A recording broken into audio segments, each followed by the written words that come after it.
Hello guys, আমরা অনেকে ভাবছেন ফেসবুকে প্রোফাইল কীভাবে লক করবেন। ফেসবুক প্রোফাইল লক করার জন্য আমরা ফেসবুক অ্যাপ্লিকেশনে যেতে হবে। ফেসবুক অ্যাপ্লিকেশনে যাওয়ার পরে যে থ্রি ডট অপশানটি আছে, থ্রি ডট অপশানে ক্লিক করতে হবে। থ্রি ডট অপশানে ক্লিক করার পরে নিচে যাওয়ার পরে যে সেটিং অ্যান্ড প্রাইভেসি আছে, সেটিং অ্যান্ড প্রাইভেসি অপশানে ক্লিক করতে হবে। সেটিং অ্যান্ড প্রাইভেসি অপশানে ক্লিক করার পরে সেটিংস অপশানটি রয়েছে, সেটিং অপশানে ক্লিক করতে হবে।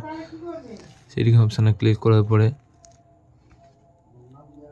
নিচের দিকে আসতে হবে। নিচের দিকে আসার পর আমরা যে প্রোফাইল লগিং যে অপশানটি আছে, এই অপশানে জাস্ট এটা ক্লিক করতে হবে। প্রোফাইল অপশানে ক্লিক করার পরে এরকম একটা পেজ শো হবে, লগের প্রোফাইল। আপনি কি আপনার প্রোফাইল লক করতে চান, লগের প্রোফাইলে ক্লিক করতে হবে। জাস্ট লগের প্রোফাইলে আপনাকে এটা ক্লিক করতে হবে। ক্লিক করার পরে কিছুক্ষণ মধ্যে ক্যামেরা ইন্টারফেস আনবে।